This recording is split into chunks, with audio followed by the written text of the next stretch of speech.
Je me réjouis de ce forum qui est très important, qui regroupe l'ensemble des acteurs portiers et ensemble inviter nos amis, nos parents maliens, qu'aujourd'hui ils ont vécu une situation difficile, mais alhamdoulilah, je pense que grâce à l'engagement et l'ingéniosité des Maliens qui sont arrivés à ne pas créer de rupture, même si dans leur pays les prix sont flambés, mais c'est quelque chose d'exemplaire. Et ce sont des secteurs privés 100% maliens. Pour le Sénégal, ce que Cap fait, Babatal, que nous partageons beaucoup de choses ensemble, est très important. Le plus important, c'est que l'appui de l'État pour ne pas créer de fissures parce que une organisation comme ça devrait être institutionnalisée pour permettre le développement économique. Vous savez bien, un développement économique ne peut pas se faire ça en logistique efficace, rapide et moins cher. Parce que de temps en temps, on produit, les coûts logistiques peuvent être 2 fois plus chers que le prix réel. Donc c'est très important pour ça et je pense que tous les pays qui sont développés dans le monde, que ce soit Dubaï, que ce soit la Chine, que ce soit Singapour, ils sont développés par des infrastructures logistiques. Je pense que la concurrence que vous dites entre les pays ne pose pas de problème. Si vous allez dans un même pays en France, il y a Havre, il y a Marseille, ils travaillent ensemble en synergie et c'est la même chose que aussi au Sénégal. C'est aussi le port et les ports travaillent ensemble et en même temps avec les ports secondaires, on peut créer beaucoup de compétitivité en interne. Non, c'est dans le port de Kaolack pour qu'il devienne un port secondaire, un port malien et un port que nous pouvons développer beaucoup de choses parce que vous savez bien que c'est pas créé par hasard. Le port est vers 1922 à accueillir 1674 navires. Si aujourd'hui on est en 2022 que le transport maritime a multiplié par 100 et que on est à 200, 300 et quelques bateaux. Je pense que le plus important, c'est faire le dragage et le pont de Foundiougne essaye de trouver une solution parce que on ne peut pas le fermer comme ça, que les bateaux, les gros bateaux ne peuvent pas passer parce que le Sénégal ne peut pas vers les années 1700, je ne sais pas c'est quelle année, il a fait le pont de Saint-Louis et le permettre avec une ouverture. Et aujourd'hui, on fait des ponts que c'est fermé et donc bloque la navigabilité.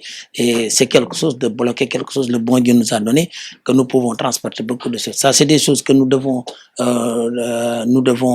c'est un combat ou bien une stratégie à faire pour demander aux autorités encore de trouver des solutions parce que rien n'est impossible pour modifier ça ou bien pour pouvoir mieux draguer, creuser encore pour permettre la navigabilité que Port de Kaolack peut accueillir 20 000 tonnes et ça, cela sauvera des vies parce que il y a beaucoup d'accidents et que donnera une compétitivité pour les Maliens et Guinée-Bissau et vraiment partout dans la sous-région. Vous savez, les chambres de commerce, c'est des acteurs principaux des ports. Aujourd'hui, les ports qui sont au Sénégal, que ce soit le port de Dakar, le port de Kaolack, le port de Saint-Louis, tout ça est construit par les chambres de commerce avant l'indépendance. Donc, nous ne pouvons pas faire une stratégie ça implique ou bien donner la chambre de commerce, c'est l'acteur principal parce que les chambres de commerce, c'est là-bas que tous les acteurs se regroupent.